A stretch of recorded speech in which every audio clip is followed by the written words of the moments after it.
আসসালামু আলাইকুম প্রিয় শিক্ষার্থীবৃন্দ, আশা করি সকলে অনেক ভালো আছো এবং আমাদের তৈরি করা ভিডিও ক্লাসগুলো তোমরা দেখে উপকৃত হচ্ছ। আমরা কিন্তু বেসিক গ্রামার নিয়ে কথা বলছি। আমাদের এই বেসিক গ্রামারের মধ্যে স্টেপ বাই স্টেপ আমরা ধীরে ধীরে কিন্তু এগিয়ে যাচ্ছি। আমাদের প্রিভিয়াস ক্লাসগুলো স্ক্রলিং করে ফেসবুকের নিচ থেকে দেখে আসলে তুমি কিন্তু ইতিমধ্যে গ্রামারের বেসিক অনেক বিষয় ধারণা পেয়ে যাবা। আমরা গ্রামারটা শুরু করেছিলাম কি দিয়ে? আমরা গ্রামারটা শুরু করেছিলাম পার্টস অফ স্পিচ দিয়ে। প্রথমত আমরা একটা প্যারাগ্রাফ লিখেছিলাম এবং সেখানে দেখিয়েছিলাম যে আমাদের মূল টার্গেট হচ্ছে এরকমভাবে প্যারাগ্রাফ তৈরি করতে পারা। তার জন্য আমরা প্রথমত ওয়ার্ডগুলো মেকিং করা শিখব। ওয়ার্ডগুলো মেকিং করতে গিয়ে আমরা সেন্টেন্সের মধ্যে ওয়ার্ড কিভাবে বসাবো সেই সম্পর্কে জানতে চাইলাম, আর তার জন্য পার্টস অফ স্পিচগুলো দেখে নিলাম, শিখে নিলাম। তারপরে চলে আসছি ভার্বের একটা ফরমেশনে, অর্থাৎ টেন্স ফরমেশনে। টেন্স ফরমেশনটা শেষ করার পরে আজকে আমাদের পর্ব সেন্টেন্স মেকিং করা। একটা সেন্টেন্স কিভাবে মেকিং করে, এই সেন্টেন্স মেকিং করার উপরে আমাদের অনেকগুলো ক্লাস হবে। আমরা সেই ক্লাসগুলো একটার পর একটা ধাপ বাই ধাপ ভিডিও করে দেব। সেই ভিডিওগুলো তোমরা দেখবে এবং শিখবে। ভিডিওর নিচে কমেন্ট করে কিন্তু তোমরা তোমাদের প্রশ্নগুলো তৈরি করতে পারো। লাস্ট যে ভিডিওগুলো গিয়েছে তোমরা দেখেছো, আমি আমার গ্রুপে দেখতে পেরেছি সিন বাই এতজন এরকম দেয়া ছিল। তো কিন্তু কারো কাছ থেকে কোনো প্রশ্ন পাইনি, কেউ শিখতে পেরেছে কিনা সেটা পাইনি, এবং কারো কোনো হোমওয়ার্ক হয়েছে কিনা, ক্লাস নোট করেছে কিনা সেটাও দেখতে পাইনি। ভিডিওর মধ্যে তোমরা ক্লাস নোটগুলো করা, ভিডিও দেখে দেখে দেখে ক্লাস নোট করা এবং সেটাকে ইচ্ছে করলে তোমরা পোস্ট করতে পারো, অর্থাৎ কমেন্ট করতে পারো অথবা পোস্ট আকারেও আনতে পারো। আর আমরা ভিডিওর ভালো ভিউ দেখানোর জন্য ইউটিউবে আপলোড করে দিয়েছি। ইউটিউব থেকে তোমরা ভিডিওটা দেখে নিতে পারবে। দরকারে বন্ধুদের সাথে তোমরা এটা শেয়ার করে নিতে পারবে। যেহেতু আমাদের এই ক্লাসগুলো আমরা করছি অনেকটাই স্টুডেন্ট ফ্রেন্ডলি হিসাবে, সেহেতু তুমি কিন্তু তোমার বন্ধুবান্ধবকে ইন্সপায়ার করতে পারো যে বেসিক ইংলিশ গ্রামারটা কিভাবে শিখবে। শুরুতে একটু জানিয়ে দিয়ে রাখি সবাইকে, আমাদের বেসিক গ্রামারটা শেষ হয়ে গেলে কিন্তু আমরা একাডেমিক কোর্সে চলে আসব এবং একাডেমিক কোর্সে প্রত্যেকটা টপিক ওয়াইজ আমরা আলোচনা করব। সেই সম্পর্কে তোমাদেরকে অবশ্যই বিস্তারিত পরে ধারণা দেবো। আজকের ক্লাসে আমরা ক্লাসটা শুরু করতে যাচ্ছি। আমরা বলছিলাম একটা সেন্টেন্স কিভাবে তৈরি করা যায়, তাই না? সেন্টেন্স তৈরি করার জন্য শুরুতে কি লাগে বলেছি? একটা সেন্টেন্সের বেসিক স্ট্রাকচার কি বলেছি বলো তো?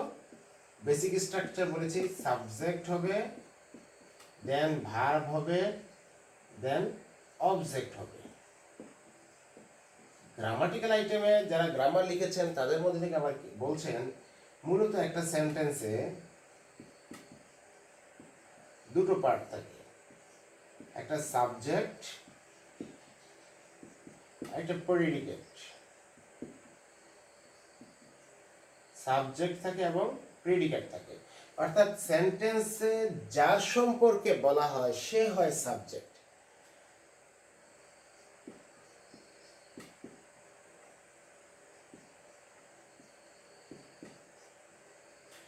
সেন্টেন্সে যার সম্পর্কে বলা হয় সে হয় সাবজেক্ট, আর সেন্টেন্সে সাবজেক্ট যা কাজ করে সেটা হচ্ছে প্রেডিকেট।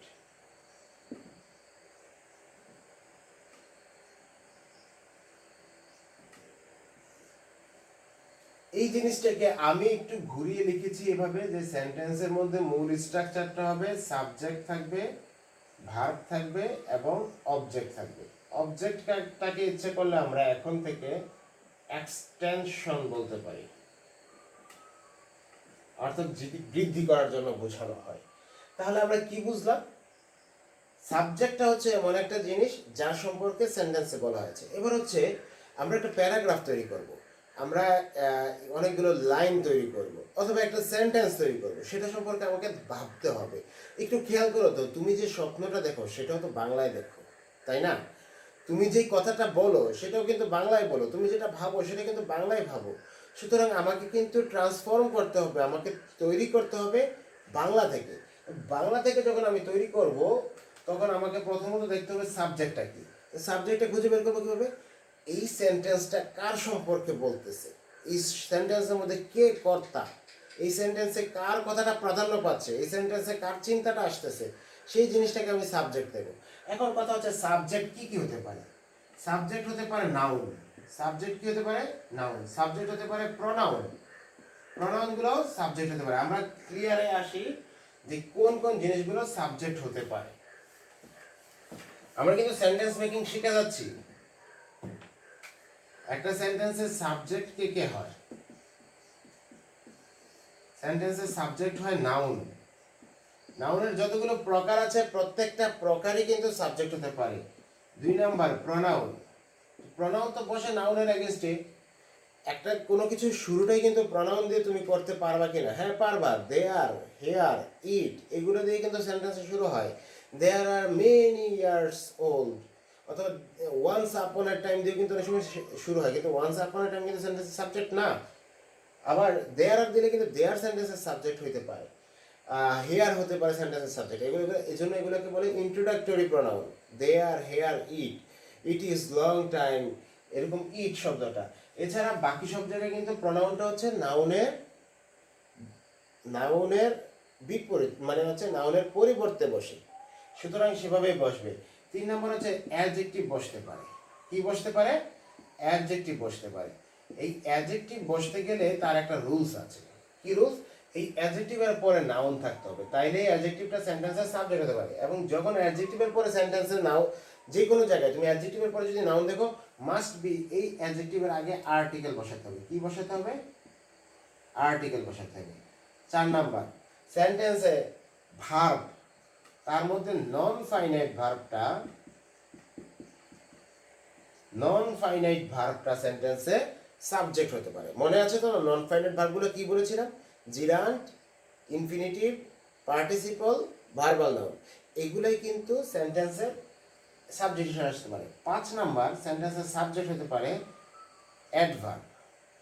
অ্যাডভার্বও সেন্টেন্সের সাবজেক্ট হয়, তবে শর্ত হচ্ছে অ্যাডভার্বের পরে অবশ্যই একটা অ্যাডজেক্টিভ থাকতে হবে এবং তারপরে একটা নাউন থাকতে হবে। এবং যখনই তুমি এই স্ট্রাকচারটা খেয়াল করবা যে অ্যাডভার্ব আছে, অ্যাডজেক্টিভ আছে, নাউন আছে, তার আগে অবশ্যই একটা আর্টিকেল থাকতে হবে। আর্টিকেলগুলো হচ্ছে এ এন ডি, মানে যেটাকে ডিটারমিনার বলা হয়, এগুলো থাকতে হবে। তাহলে সেন্টেন্সে আমি সাবজেক্ট হিসেবে এভাবে এই জিনিসগুলোকে আনতে পারি। মূলত বাংলা যেই সেন্টেন্সটা আমার মাথায় আছে বা আমি ভাবছি অথবা আমার সামনে আছে এটাকে ইংরেজি করতে দেওয়ার জন্য, সেই সেন্টেন্স থেকে আমি কর্তা খুঁজে বের করবো, অর্থাৎ সাবজেক্টটা কে হতে পারে সেটা খুঁজে বের করবো এবং সেটার ফরমেশনটা আমি এই লেভেলে নিয়ে আসবো। তারপরে আমি কি করবো? তারপরে আমি ভার্ব বসাবো। এই যে ভার্বটা বসাবো, সেই ভার্বটা কিভাবে বসাবো? বাংলা যেই শব্দটা আছে, বাংলা যে লাইনটা আছে, সেই লাইনটার মধ্যে দেখবো যে ক্রিয়াটা কোনটা, কাজটা কে করেছে, এই ক্রিয়াটা সম্পর্কে জানবো। সেই ক্রিয়ার ইংরেজি জানতে হবে। তাহলে এখানে কিন্তু আরেকটা জিনিস আমাদের চলে আসে যে একটা সেন্টেন্স মেকিং এর জন্য শুধু আমাকে স্ট্রাকচার বেসড চিন্তা করলে হবে না, সেখানে আমাকে আরো কিছু জিনিস শিখতে হবে। সেটা কি শিখতে হবে? সেখানে আমাকে শিখতে হবে অনেকগুলো ভোকাবুলারি।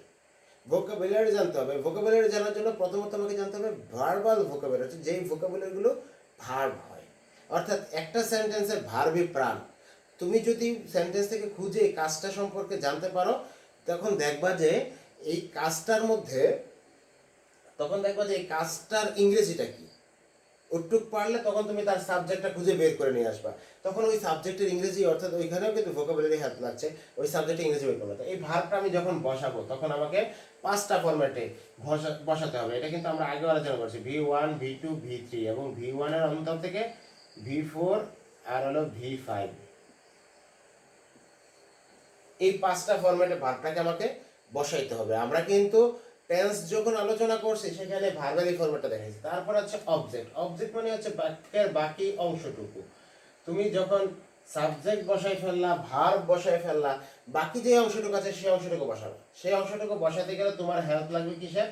তোমার হেল্প লাগবে প্রিপজিশনের। কিসের হেল্প লাগবে? প্রিপজিশনের হেল্প লাগবে। অর্থাৎ শব্দের পর আরেকটা শব্দ, এক শব্দের পর আরেকটা শব্দ জোড়া লাগানোর জন্য তখন আমার প্রিপজিশন লাগবে। আর ওই প্রিপজিশন করতে গেলে তোমাকে অ্যাপ্রোপ্রিয়েট প্রিপজিশন সম্পর্কে জ্ঞান নিতে হবে, তোমাকে গ্রুপ ভার্ব সম্পর্কে জ্ঞান নিতে হবে এবং সঠিকভাবে এছাড়া কোন কোন প্রিপজিশনগুলো কোথায় বসালে এক্স্যাক্টলি বসতে পারে, অর্থাৎ প্রিপজিশনের যে বেসিক ধারণাটা সেইটা লাগবে। আমরা কিন্তু প্রিপজিশন নিয়ে একটা ছোট্ট ক্লাস করেছি, সেখানে প্রিপজিশনগুলো লিস্ট তোমাদের কাছে দিয়ে দিয়েছিলাম, প্রিপজিশনের অর্থগুলো তোমাদের কাছে দিয়ে দিয়েছিলাম যে এই প্রিপোজিশনটা এরকম, এই প্রিপোজিশন অর্থ এটা, অ্যাট এর অর্থ এটা, ইনের অর্থ এটা, অ্যালং এর অর্থ এটা, অ্যামং এর অর্থ এটা, সেখানে দিয়ে দিয়েছিলাম।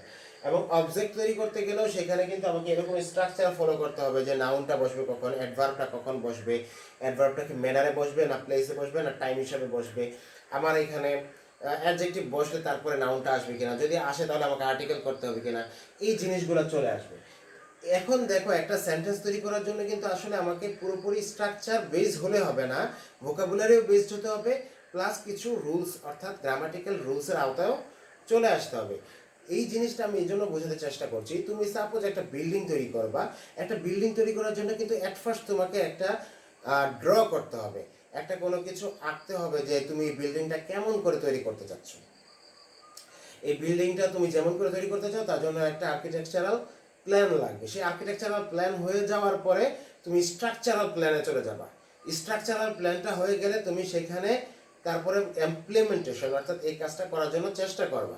তা আমরা আর্কিটেকচারাল প্ল্যান করেছি হলো একটা প্যারাগ্রাফ করব, এই প্যারাগ্রাফটা আমরা হচ্ছে গিয়ে বিভিন্ন ধরনের সেন্টেন্সগুলো একটার পর একটা একটার পর একটা সেন্টেন্স যোগ করে করবো, এটা আর্কিটেকচারাল প্ল্যান করছি। স্ট্রাকচারাল প্ল্যানে গিয়ে আমরা কি করলাম, যে একটা সেন্টেন্সের মধ্যে আমার পার্টস অফ স্পিচগুলো কেমন করা হয় সেটা জানার চেষ্টা করলাম।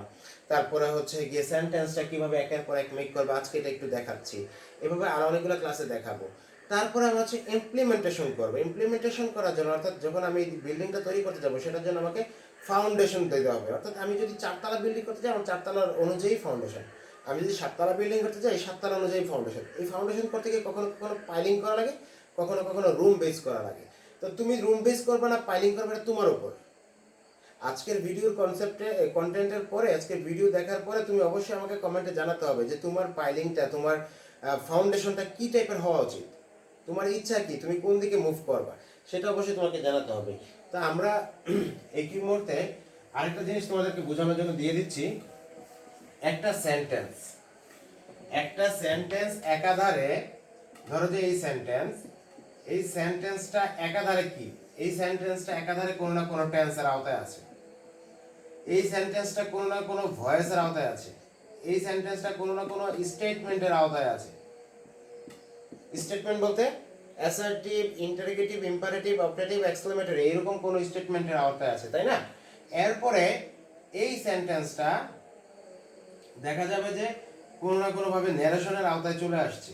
অর্থাৎ কে ন্যারেট করছে, এক ডিরেক্ট ন্যারেশন হচ্ছে নাকি ইনডিরেক্টলি ন্যারেশন হচ্ছে, সেই ন্যারেশনের আওতায় চলে আসছে। তাহলে আমরা কি দেখলাম, আমরা দেখলাম যে একটা সেন্টেন্সের মধ্যে এই কন্টেন্টগুলো থেকে থাকে, টেন্স থেকে থাকে, সেজন্য আমরা টেন্স জেনেছি। ভয়েস থেকে থাকে, ভয়েস কিন্তু আমরা জানি যে অ্যাক্টিভ ভয়েস এবং প্যাসিভ ভয়েস। তো ভয়েসের কিন্তু আমরা পুরোপুরি ক্লিয়ার জানি নাই, সামনে জেনে নেব। স্টেটমেন্ট আমরা 5টা স্টেটমেন্ট জেনে নিছি, 5টা স্টেটমেন্ট জেনে নিছি। টেন্সের 3টে টেন্স জেনে নিছি, প্রেজেন্ট পাস্ট ফিউচার কিন্তু আমরা জেনেছি, তাই না? এবং স্টেটমেন্টের 5টাই জেনেছি, assertive, interrogative, imperative, operative, exclamatory, এই 5টাই কিন্তু আমরা জেনেছি। Assertive, interrogative, imperative, operative, exclamatory, তাই না? মোটামুটি এগুলো সম্পর্কে আমরা কিছুটা ধারণা পেয়েছি। তারপরে তোমাকে ন্যারেশনে আসতে হবে, এটা কি ডিরেক্ট ন্যারেশন না ইনডিরেক্ট ন্যারেশন সেটা তোমাকে জানতে হবে। এটা কি ডিরেক্ট নাকি ইনডিরেক্ট ন্যারেশন, ইনডিরেক্ট করতে হলে কিভাবে করবা সেটার একটা ব্যাপার আছে। ডিরেক্ট হলে তো সাধারণত সবগুলো স্টেটমেন্ট বা সবগুলো সেন্টেন্সে কিন্তু ডিরেক্ট ন্যারেশন হয়। ইনডিরেক্ট ন্যারেশনটা কিভাবে করতে হবে সেটা আবার তোমার জানতে হবে, তাই না? তো আমাদের এই জিনিসগুলো যখন তুমি জেনে যাবা বা ট্রান্সফর্ম করতে পারবো, ধরো একটা প্রেজেন্ট টেন্সকে পাস্ট টেন্সে বা প্রেজেন্ট টেন্সকে ফিউচার টেন্সে, অথবা পাস্টকে প্রেজেন্টে, পাস্টকে ফিউচার, অথবা ফিউচারকে এভাবে চেঞ্জ করতে পারবে, অ্যাক্টিভকে প্যাসিভ বা প্যাসিভকে অ্যাক্টিভ এভাবে চেঞ্জ করতে পারবে। অ্যাসার্টিভকে তুমি এক্সক্লেমেটরিতে বা এক্সক্লেমেটরিকে তুমি ইম্পারেটিভে বা ইম্পারেটিভকে অ্যাসার্টিভে এভাবে চেঞ্জ করা শিখে যাবা। ডিরেক্ট ন্যারেশনকে ইনডিরেক্ট ন্যারেশন, ইনডিরেক্টকে ডিরেক্ট ন্যারেশন চেঞ্জ করা, ট্রান্সফর্ম করা শিখে যাবা।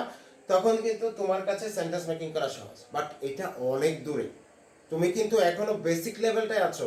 তোমাকে কিন্তু এখনো শেখাচ্ছি আর্কিটেকচারাল ডিজাইন করে, জাস্ট স্ট্রাকচারাল ডিজাইন শেখাচ্ছি, ইমপ্লিমেন্টেশনও আমি যাইনি। এবং এগুলোর রুলস তো অনেক পরে আসবে, তাই না? সেগুলো দেখাচ্ছি, এগুলো আমাদের টার্গেটে থাকবে, আমরা এগুলো করব। আজকে যেটা আমি তোমাদেরকে যে জিনিসটা শিখিয়ে শেষ করতে চাই সেটা হচ্ছে, আমি বলেছিলাম সেন্টেন্সটা কয় প্রকার বলেছিলাম মনে আছে? আমি তোমাদেরকে বলেছিলাম সেন্টেন্সটা 3 প্রকার: সিম্পল, কমপ্লেক্স এবং কম্পাউন্ড। বিশেষ করে যখন তোমরা ট্রান্সফরমেশন করতে যাও, এই ট্রান্সফরমেশন করতে গেলে এগুলাতে অনেক ভোগান্তি আসে। এই জিনিসগুলো আবার একটা জিনিসের সাথে সম্পর্কযুক্ত, সেটার নাম হচ্ছে ক্লজ। কিসের সাথে? ক্লজের সাথে সম্পর্কযুক্ত। এই ক্লজটাকেও আমরা 3টা ভাগে ভাগ করতে পারি। একটা হচ্ছে প্রিন্সিপাল ক্লজ, একটা হচ্ছে সাবঅর্ডিনেট ক্লজ, একটা হচ্ছে কোঅর্ডিনেট ক্লজ। এই 3 ভাগে ভাগ করতে পারি। তাহলে আমরা সেন্টেন্সটা শিখতে গেলে, সিম্পল, কমপ্লেক্স, কম্পাউন্ড তৈরি করা শিখতে গেলে আমাদেরকে কি শিখতে হবে? ক্লজগুলো জানা শিখতে হবে। ক্লজ মানে কি? ক্লজ মানে হচ্ছে বাক্যাংশ। ইংরেজি গ্রামারে আরেকটা পার্থক্য চলে আসে, সেটার নাম হচ্ছে ফ্রেজ। এই ফ্রেজ শব্দের অর্থ বাক্যাংশ। তাহলে এখন আমাদের খেয়াল করতে হচ্ছে, ফ্রেজ শব্দের অর্থ বাক্যাংশ, ক্লজ শব্দের অর্থ বাক্যাংশ। What's the difference between clause and phrase? এটা কিন্তু আমাদের জানতে হবে। আচ্ছা, আজকের হোমওয়ার্কটা যদি আমি তোমাদেরকে এটা দিয়ে দিই যে ক্লজ আর ফ্রেজের মধ্যে পার্থক্য কি, এটা খুঁজে বের করে তোমরা আমাকে ইনফর্ম করবা, কেমন হয়?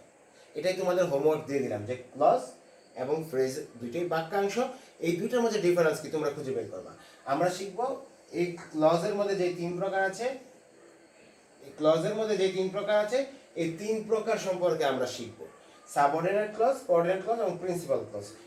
এটা শিখতে গিয়ে তোমাদেরকে মাথায় রাখতে হবে যে কেন শিখবা।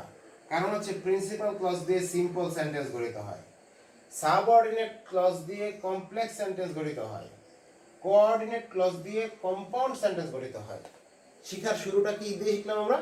যে শিখবো এই কারণে যে প্রিন্সিপাল ক্লজ দিয়ে আমার সিম্পল সেন্টেন্স গঠিত হয়, সাবঅর্ডিনেট ক্লজ যুক্ত হয় একটা প্রিন্সিপাল এবং একটা সাবঅর্ডিনেট, একটা প্রিন্সিপাল এবং একটা সাবঅর্ডিনেট, একটা প্রিন্সিপাল লালকালি দিয়ে দেখাই, একটা প্রিন্সিপাল এবং একটা সাবঅর্ডিনেট যুক্ত হয়ে আমার কমপ্লেক্স সেন্টেন্স গঠন হয়।